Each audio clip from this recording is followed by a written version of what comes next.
Okay, I think we're gonna get started here. Thank you all so much for coming today. Today this is Writing Our National Parks, and this will be a discussion on different approaches to writing about our national parks, and particularly Montana. We have three amazing women here to talk about that. Up first will be author Jane Desmarais. She's the author of the Yellowstone Summers, touring with the Wiley Camping Company in America's first national park. And so she traces the history of Wallace Wiley and his guide business, the Wiley Camping Company in Yellowstone, from 1896 to 1905. The book chronicles everything from Wiley's ahead of his time business model for ecotourism, his endeavor to make the outdoors accessible to everyone, and the often humorous encounters and challenges with wildlife and other people up there. Jane first visited the park with her grandparents when she was a kid, and so began a lifelong love of wild places. She has a BA in history from the University of Puget Sound and currently lives and works in Helena, Montana. Up second will be Jean Arthur. She is the author of 4 books, including Top Trails of Glacier National Park, in which she not only provides a guide to many memorable hikes in Glacier, but also provides a rich history of the area that touches on outlaws, poachers, the Blackfeet people, mining ventures that occurred inside the park boundaries. She teaches writing at Montana State University in Bozeman, where she lives with her husband and 2 black labs. She writes and photographs for Alaska Beyond, Ski Tracks, Vacation Publications magazines, and other North American publications. Her other books include the award-winning Hell Roaring, 50 Years in Big Mountain, and Timberline and a Century of Skiing on Mount Hood. And then up third, last but not least, we have Sandra Johnson. She's the author of The Ground Squirrels Take Glacier, an enchanting and creative children's book set in Glacier National Park, which draws from her experience working as a gardener at Lake McDonald from 1998 through 2013. Her family moved to Missoula, Montana in 1946, where she attended grade school until her family bought a farm in the Bitterroot Valley her freshman year of high school. She graduated from the University of Montana, Missoula in 1980, a degree in history and religious studies, went on to obtain 2 more degrees in classics and English in 1983, as well as a teaching certificate. And we're so lucky to have these 3 women here to talk to us today. And I just want to say one more thing about this event is sponsored by Far Country Press, an award-winning publisher that specializes in color photography books, showcasing the nation's cities, states, national parks, and wildlife. They also publish a handful of children's series along with guidebooks, cookbooks, and regional history titles nationwide. Far Country also has a custom publishing division called Sweetgrass Books that helps individuals publish their own titles. So thank you very much for them, and I will hand it over to Lisa. Thank you, Kim. Thank you so much for supporting the book festival and also writing that centers on our national parks. I'll introduce you to the central character in Yellowstone Summers. He was my great-great-uncle, William Wallace Wiley. So as Karen Lawton at Washington State University Press reminded me, my family possessed a treasure, and that was in the form of Uncle Will and his unpublished manuscript that looked back on his 25 years in the park.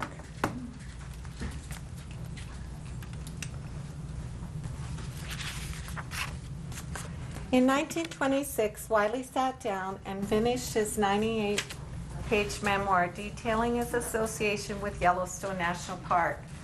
He stated that the book did not need a preface, adding that the few who may read it may think it needs more than that. He made no apology for the near constant use of first-person pronouns, stating bluntly that his manuscript was only a record of his own experiences and he could only tell it that way. In the course of the memoir, Wiley included observations that could be mistaken as scientific explanations for facts of nature, but he cautioned they were not meant to be taken seriously. Finally, he concluded, if the reader gets some interest and possible pleasure in perusing the book, I want to assure him it is little he will get compared with the pleasure I have had in writing it and living over again the maybe too many things told. Like they say on the radio, if you are interested sufficiently to make either criticism or condemnation, drop me a postcard to station WWW. And with characteristic practicality, Wiley concluded by offering readers who might want to write to him his 1926 address of Emerson Street in Pasadena, California. Now, the unpublished manuscript, which was completed in Pasadena in 1926, 4 years before Will's death, made its way back to Paul R. Wiley Sr. in Bozeman, Montana in 1966. Paul was my grandmother's older brother, and he made copies of the memoir for his brothers, sisters, and Montana State University's historical manuscripts collection. The original manuscript was delivered to Yellowstone National Park's archives on behalf of his cousin, Will's granddaughter, Mary Lou. Let's find out how Will Wiley's curiosity about the park and the American West got the best of him.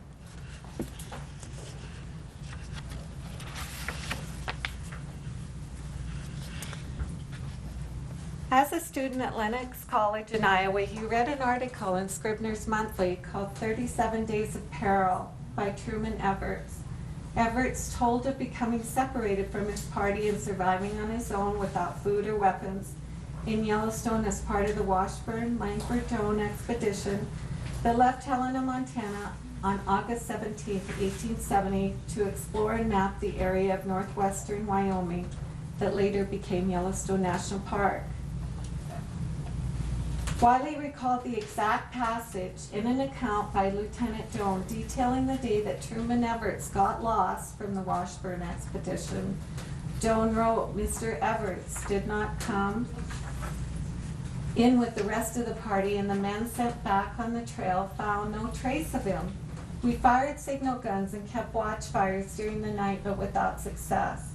Wiley noted that the passage showed how vividly my interest was awakened in this incident, as well as the locality in where it occurred. Years later, after the Scribner's Monthly article ignited the imagination of a dreamy Iowa-bound college student, the paths of Wiley and Truman Everts actually crossed in Yellowstone National Park when Wiley witnessed Mr. Everts touring the park with his daughter. At the sight of the elderly Everts helping his daughter see the park that so dramatically affected his life, Wiley too would think of how Everts' account of his misadventures had profoundly changed his own life. Shortly after that, he would receive a serendipitous invitation to visit the West. He was out riding his horse near Lyons, Iowa, a small lumber community where he served as school superintendent, when a stranger approached him. Wiley reined his horse to a stop, and when the gentleman introduced himself as a merchant from Bozeman, Montana, Wiley remembered that the man's son attended Lyons High School. In the middle of a road in southeastern Iowa, the stranger asked a question that would change Wiley's life. How would you like to go teach in the Rocky Mountain country? The question, Wiley wrote, arrested my attention. Although there is no record of any letters or any communication between the two gentlemen, it was clear that Wiley's attention was more than arrested, it was captured. He took a principal's job in Bozeman beginning in 1878. His bride of 4 years, Mary Ann, stayed behind in Independence, Iowa with the couple's two small children, Elizabeth, age 3, and Fred, age 1. We can only guess as the reasoning for this decision, but it was common at the time when the far west was still only Iowa for the men to go ahead and evaluate the risks involved and send for their families later. So that was in 1878. And in 1880, he would make his first trip to Yellowstone Park. He would go with Richard Lockheed of Helena, Montana. The trip cost both gentlemen $2.27, and Wiley remembered that Lockheed sliced the bacon very thin. He would return later that summer with his first group of tourists, who at this time then included his wife Mary Ann and their children and several people from Bozeman. And so this was a time when people were just starting to visit the park as tourists, and there was all kinds of excitement about all the wonders there. So Wiley took it one step beyond just telling his stories about it. He became a choreographer of the experience. He started out leading groups of teachers in the summer in the park, and they were sagebrushers, and so they camped wherever night fell. And then by 1896, he had permanent camps established. And those camps were at Willow Park, which is about 10 miles south of Mammoth, across from I always get this wrong, Apollinaris Spring, Old Faithful next to Geyser Basin. Next stop was Lake, and finally Canyon. He kept the accommodations simple and affordable. Green and white striped tents were clustered around a fire pit, where guests gathered to sing and swap stories and enjoy entertainment. But he also offered luxuries like fine mattress beds, covered buggies, and tasty meals in dining tents stocked with linen and china. Today, that mix of glamour and camping is often called glamping. During Yellowstone Stagecoach era, it was called the Wiley Way. An important part of the Wiley Way, because Wiley never lost his sensibility as an educator. Eventually, he was able to simply work for the camping company, and he didn't teach any longer. He did serve as Montana Territory's second superintendent of public instruction. People have asked me if he had an office in Helena. He did not. As far as I can tell, it was a roving office. It went wherever schools and children needed him. And so he traveled the state, and that helped him get the word out about his camping trips. But that teaching in an outdoor classroom called Yellowstone was a very important part of his camping tours. He drew on his background as a teacher to advocate the importance of accurate, interesting information about Yellowstone Park. He staffed all thermal areas with knowledgeable guides who conducted fact-based tours about each of the site's wonders. Wiley's information-based touring, educating visitors about the park's flora, fauna, geology, and geography, set a new standard for guiding. The Yellowstone Park Association, in contrast, preferred to require their porters to double as guides. So eventually, the Wileys would sell their Yellowstone business and spend more time in Pasadena, California. And then, in 1917, Will and Mary Ann accepted an invitation from the Union Pacific Railroad to establish Wiley Way camps in Zion Canyon and at Bright Angel Point on the north rim of the Grand Canyon. Earlier that same year, President Wilson signed a war resolution and the country formally entered World War I. Wiley was all too aware of the war as a mighty obstacle to tourist travel anywhere, but he and his wife Mary Ann and one of their sons, Clinton, persevered with the assistance of a longtime employee, Margaret Lady McCartney, who had worked with them for many years in Yellowstone. On a 1917 tour of the New World of Parks that included a stopover in Zion, National Park Service advocate Horace Albright was introduced to an old man, W.W. Wiley.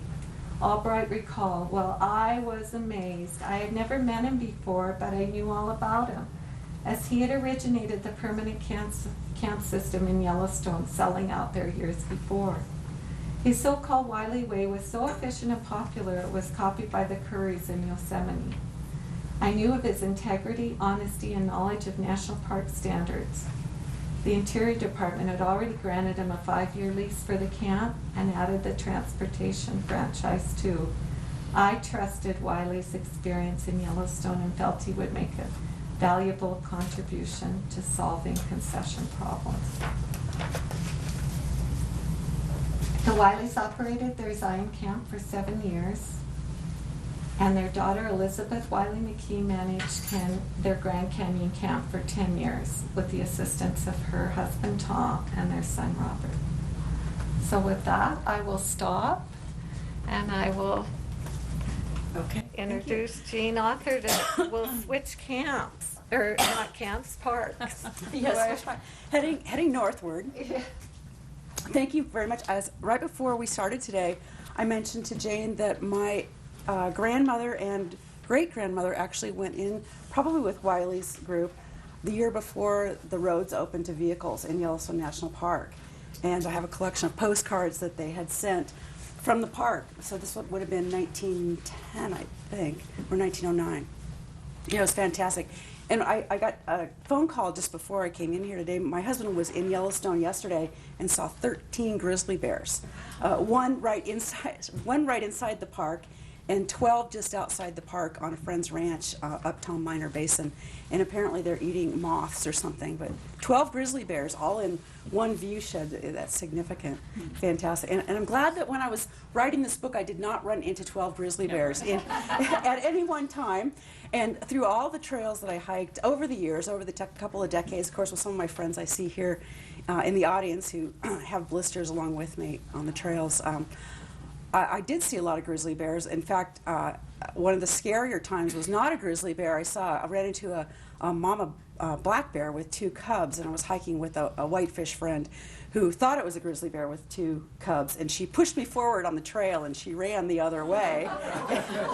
I have not hiked with her since, and I'll share her name later. She'll scratch her off your group hike. But one of the things about hiking the trails, either in Yellowstone or in Glacier or even just in Montana, is I've learned to hike with the loudest friends that I have, because send them forward to clear the trail of the bears and now the wolves, of which I've run into wolves in both parks. Interestingly enough, the first time I ran into wolves was with Jamie Jonkel, one of the premier researchers based out of Missoula. And if you've been around animals at all in Montana, you'll know the Jonkel family for research on grizzly bears and wolves. And Jamie and I were in Glacier, and it's winter, and it's probably 15 degrees out, and he hands me a pair of waders, and so we wade across the North Fork, put our skis away. This is insane stuff, it's very cold. We wade across the North Fork, and we hike in a ways, and he says, "I think that there's a wolf pretty close," and we'd been looking at scat and different things, and he illegally, I found out later, howled in this wolf, and so we actually came across a wolf, and he or she had just killed a deer, and it was pretty exciting. And so one of the most exciting things was getting close enough to that wolf to be able to see it see us, and it scared me just a little bit. And then the next time I saw wolves was closer down to Yellowstone, and I was cross-country skiing and had separated from my group of friends. They were ahead of me, and I felt something watching me. And so I stopped and looked around, thought it was my friends playing a joke on me, and then kept skiing. And I knew something was watching me, and so I stopped again, and I looked over to my left, and about 30 meters away was this huge black wolf with a radio collar. And it scared me so much that I didn't sleep for 3 days. But it's like your head is telling you stay calm, and your heart is screaming, run! And so I skied as fast as I could back to the car, and my friends, of course, thought I'd been eaten by the wolves. But here I'm talking about glacier and hiking, and one of the things I learned about writing and trail guides is that they can be pretty dull. And because I am a long-time writer, I have learned that descriptions are everything. And in trail guide writing, you have to be so specific. You have to be very exacting. How do you find just the start of a trail, for example, if you haven't been there? So that was a fun challenge. Just in teaching people through my writing how to get to a parking spot or to ride the free shuttles through Glacier to get to a trailhead. And one of the interesting things writing this is my publisher contracted me to do this book and then said, oh, by the way, we want you to do the GPS mapping for this book. And that is not in my skill set. And I didn't even own a GPS unit that I knew of. There was one on my phone. But I think the one on my phone was to track me, not to track the trails. Anyway, so I had to take a little course with some hunter friends of mine and get lost and get found with a GPS. So learning to do the tracking and then marking all the different places. And of course, the most important places on any trail are where the outhouses are, as my girlfriends, of course, told me. And whether or not they're stocked with, you know, mountain money, also known as toilet paper. And so there are backcountry outhouses all over Glacier, and there's ones that is worth $1 million, and not because it's placed in the right place. It cost the Park Service about $1 million to place a solar heated, yes, very large outhouse in the backcountry, and they had to helicopter the pieces and parts in and have animals haul up other parts, and my husband and I had backpacked in, and it was turned out to be raining and raining and raining, and there was a resident grizzly bear sow and her cub of the year camping there along with us, and we couldn't see her because we were in the clouds. But I would go in and hang out in this solar-powered outhouse to change my clothes, and my husband was sure that I'd been eaten by a grizzly bear. And it's up in one of the most incredible places that you can get to in the park, near Bowman and Kintla Lake, but you have to hike in a couple of days. And what we did instead was that we decided to paddle our canoe up Bowman Lake, which is a little over 7 miles. And luckily we remembered a lock, and the lock proved to be important for our life jackets and paddles and canoe, because everybody we met on the trail had said, oh, we heard there's a canoe stashed in the woods. We could have sold that canoe for hundreds of dollars at some point. And then we hiked up to Browns Pass, and I don't suggest hiking that trail unless you have great knees, because it is a stair-step climb from Bowman all the way up to Browns Pass, where there are the largest and most prolific mosquitoes in all of Glacier National Park. And when we got to Browns Pass, it wasn't as I had remembered it. I've been up there several times. The winter before, there'd been a massive avalanche and had taken out all the trees, had taken out the outhouse actually, which I learned once I got there, and had taken out most of the campsites. So all the trees were down, and the trail crew, which is fantastic in the park, had sawed open parts of the trail, but not everything. And so you really had to, push the brush aside to find campsites inside at Browns Pass. And then we went on up the next day to Hole in the Wall, which is the most fantastic place in the whole wide world to camp. And again, where the $1 million outhouse happens to be. And Hole in the Wall is spectacular, and most of us who hike in the park have been to Hole in the Wall, and we all hope to go back there. Hard to get a campsite. You have to get reservations sometimes a year in advance for those end of July special dates or early August special dates at Hole in the Wall. But at Hole in the Wall, there might be 400 small waterfalls coming down into this hanging valley, and hundreds of wildflowers that bloom. As the summer goes on, it's June in the lowlands, but it's still May up at Hole in the Wall. And by the time it's July down the lowlands, it's just June, and the glacier lilies are popping out. And there are the largest marmots probably on the North American continent up there. And as you hike further up above Hole in the Wall, and you can look back down and see just a vibrant community of flowers and wildlife.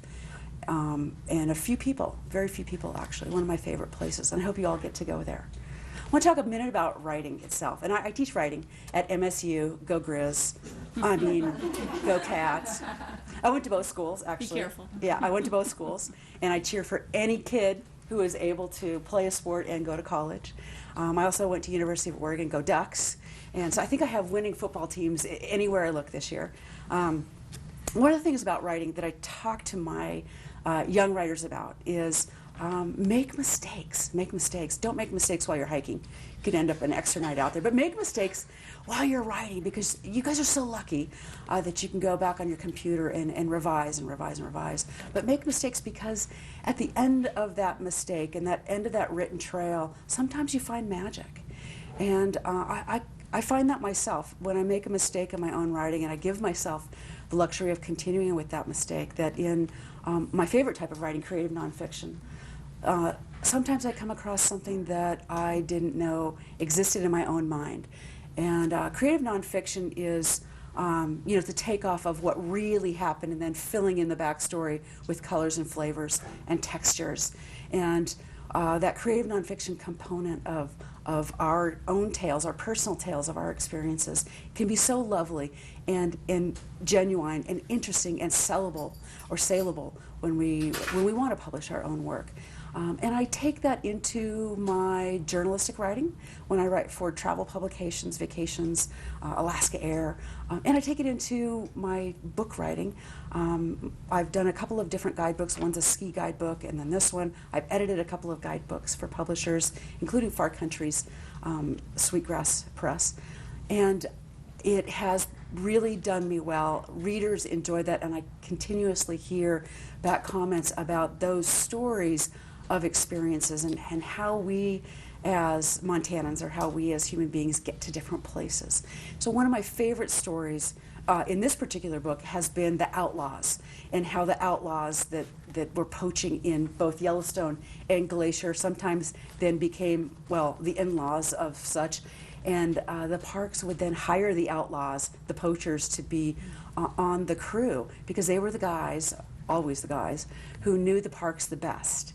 And their stories are fantastic, and I would like to be writing more about some of the outlaws and the in-laws of our national parks. And for now, I'd like to leave you with something. As you go into our national parks, I hope that you, along with me, observe the special places that they are, and that you encourage your neighbors and friends to come to those parks and get off the road, and maybe take the shuttle service too. And there are so many fantastic spots in our parks. If you don't want to hike more than a mile off the road, there are places where you can see incredible sights. And it's flat. In some cases, on the St. Mary's side, you can hike into a historic 1912 ranger cabin, and there's a little loop and two ecosystems, and they're only a couple hundred meters apart.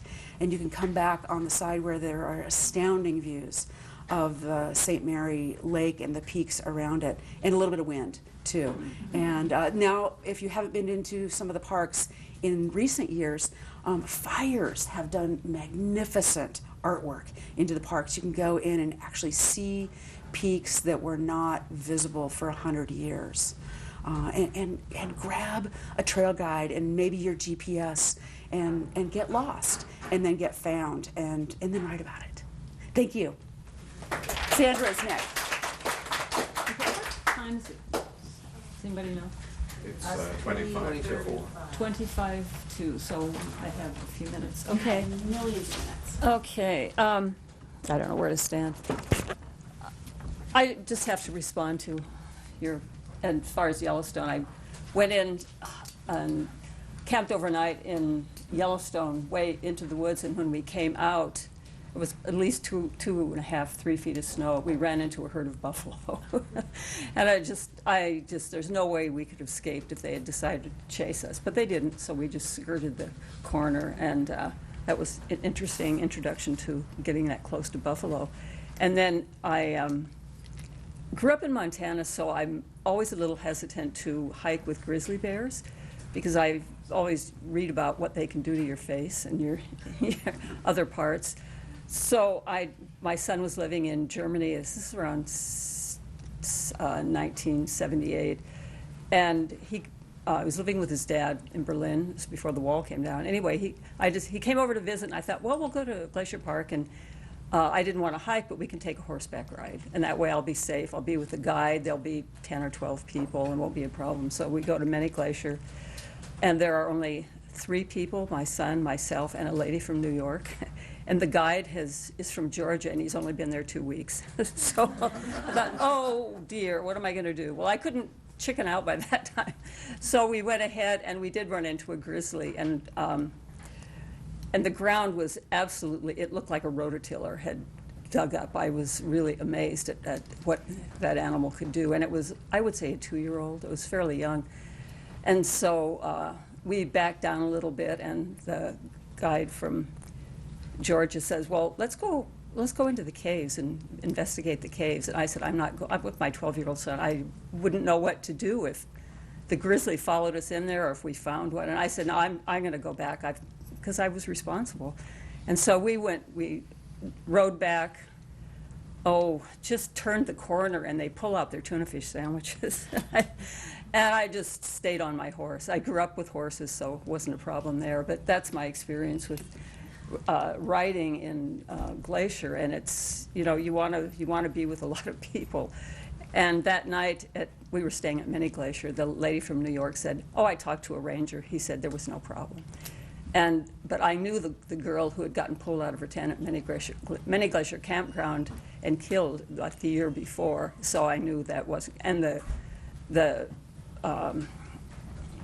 warden, or whatever you want to call him, told her that it was okay to camp there too. So you just have to go by your instincts. And I just don't hike with bears unless I have a good horse and lots of people.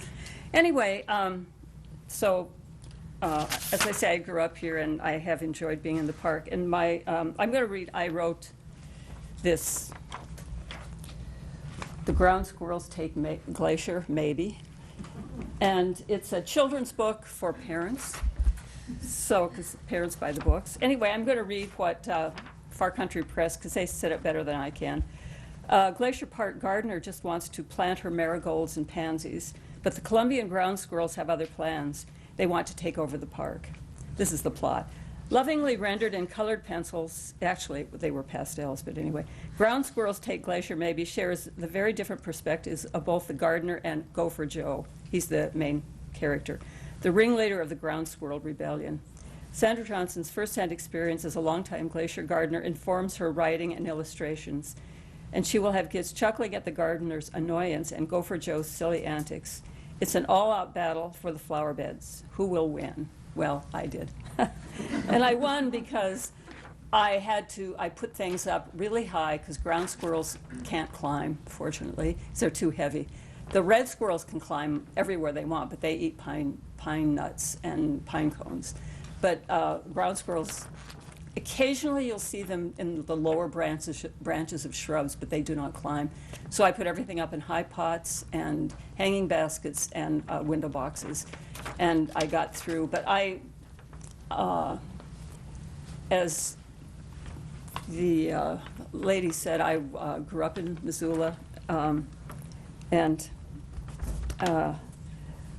but I'd never been to Glacier that much. But I got hired as a gardener there in 1998, and then I got hired as head gardener in 2000.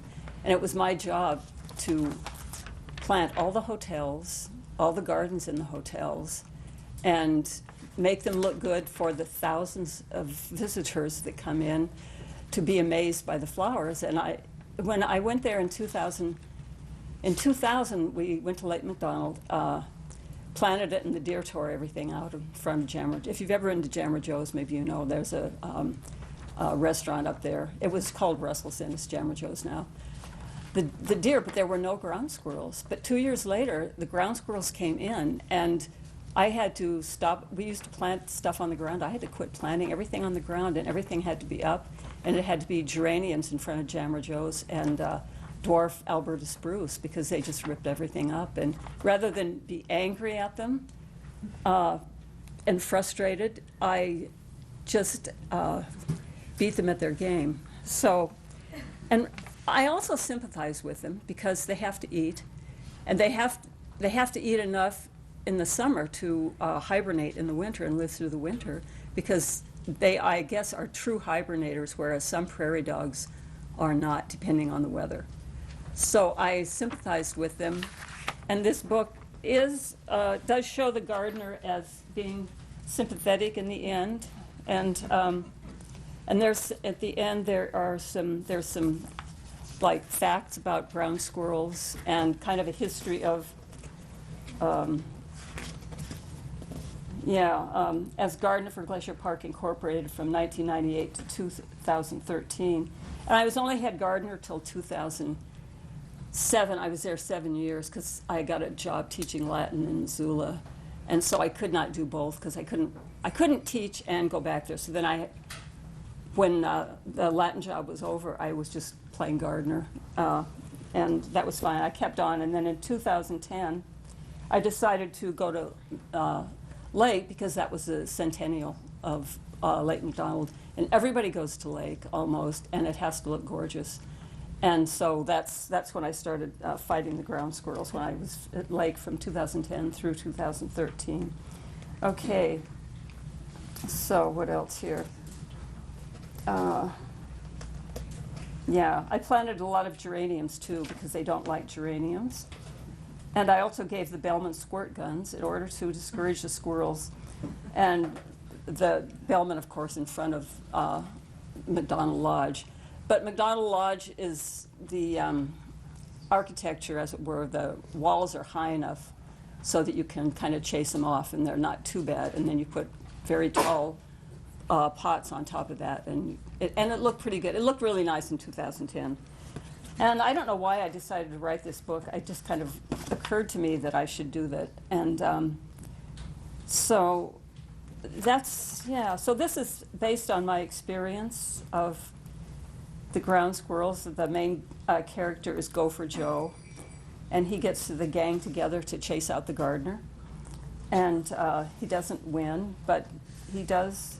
In the very end, fortunately, the ground squirrels hibernate in August, which surprised me because I thought I would have to battle them through September. But on around August 20th, they hibernate at Lake McDonald. In 2013, I went up to the pass, to Logan Pass, to see what was going on up there, and there were ground squirrels all over. And somebody suggested, and I think it's probably true, that year that was the shortest year we had. The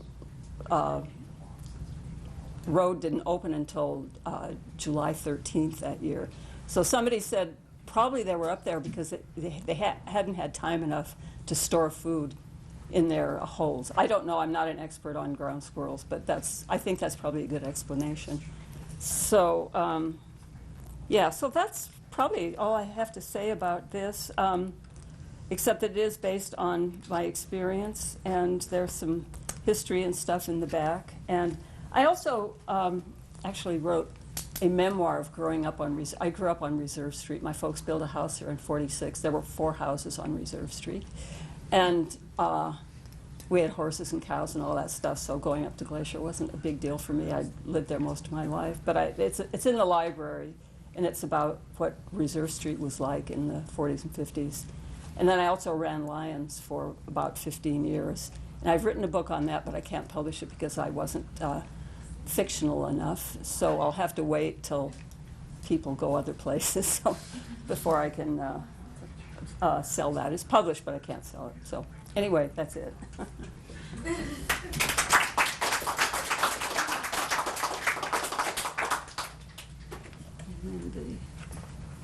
Do folks first want to ask questions? We've got about 10 minutes left.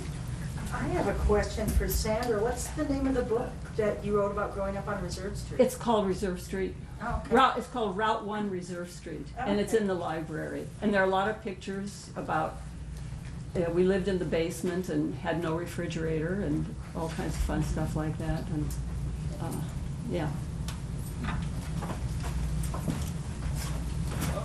Jane, I'm wondering, I had heard that people really liked the Wiley Way because it was sort of informal, sitting around the campfire, camaraderie.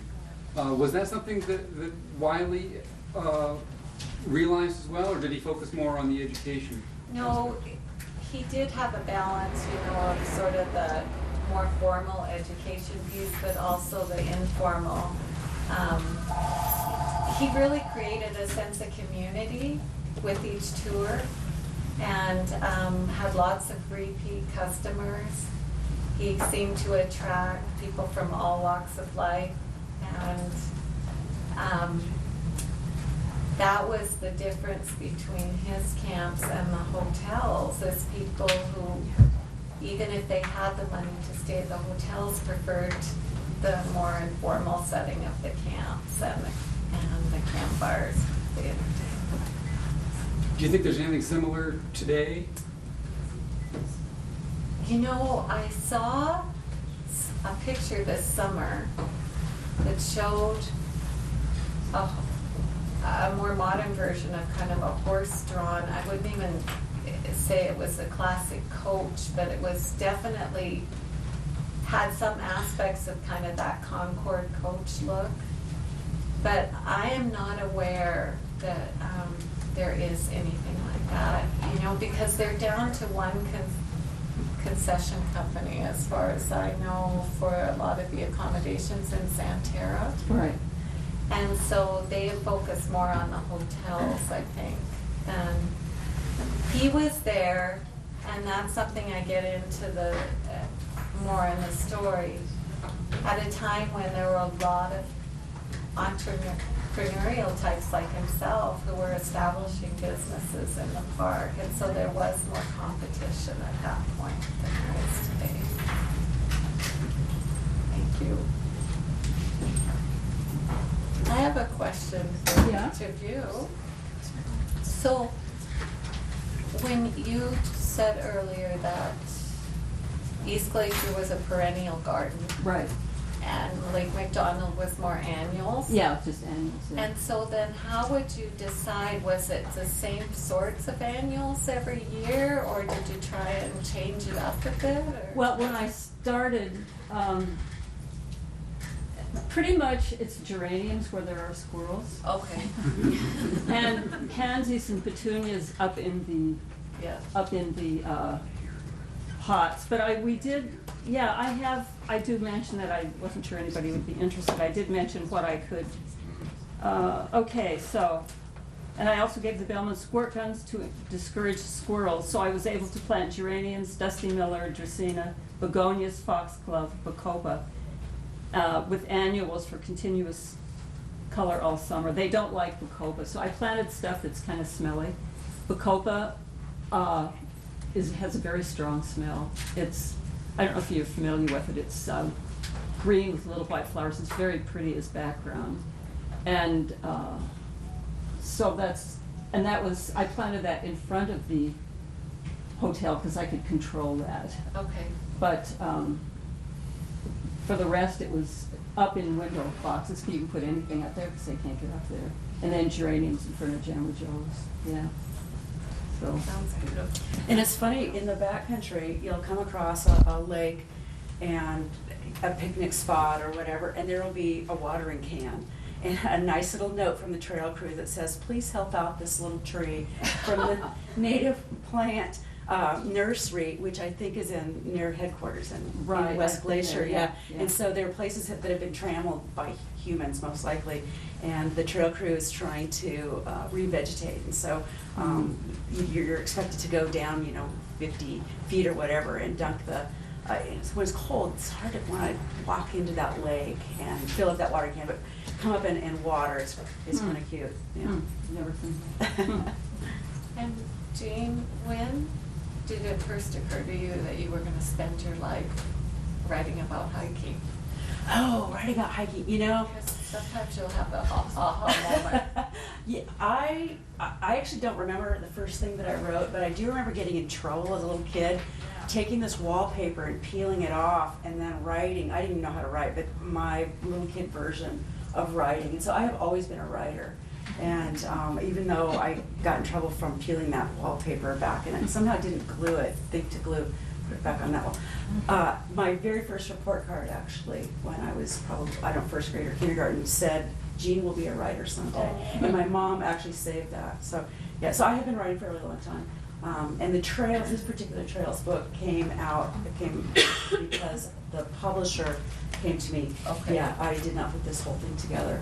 And note to self, I'm not sure that I'm gonna do another trail guidebook. They are a lot of work. Yeah. I had a question 400, about that. 500 miles, yeah. They came to you because they knew you did a lot of hiking? Because all these pictures, are they your pictures? Yeah, they're all my Yeah, over the photography, years. yeah. Some of them are over the years, and Mary, I don't know if that picture of you streaking in that lake is. It's not. It's not, look, she had to buy the book to see if she's in it. I knew I wasn't. Yeah, so some of the photos are from about 30 years ago, a few of them, and then the bulk of them are more recent. So the two summers and winter that I worked on this book, I hiked or skied somewhere close to 500 miles. So do you think there's something different in this book now because of the fires than in the park? Well, the newest fires, of course, there's going to be some view sheds that are going to be completely different, but there are some places over on the Bowman Lake side, and in particular Quartz Lake area, where now you can see, for example, Vulture Glacier, which you have to scramble up, but you couldn't have seen some of these spots before just because of the trees. So it's an ever-changing landscape. It's fantastic, even though we all hate the smoke. And I'm glad that we canceled our backpacking trip this summer because we would have been with that group helicoptered out. We had reservations in the backcountry when the fires hit.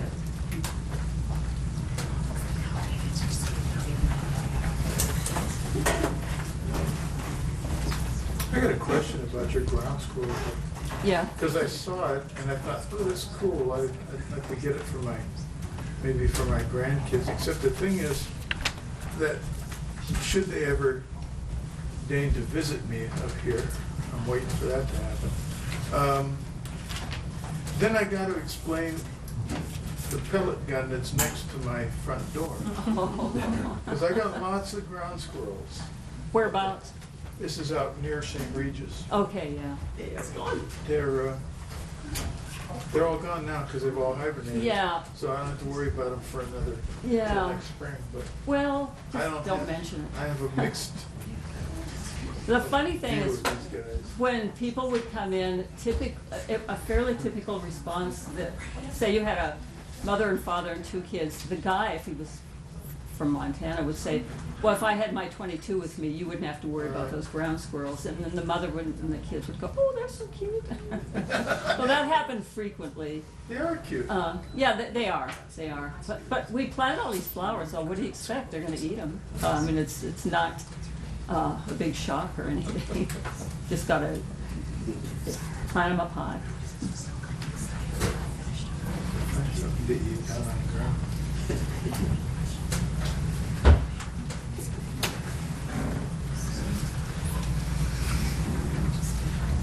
Any more last questions? Thank you guys so much. Thank you.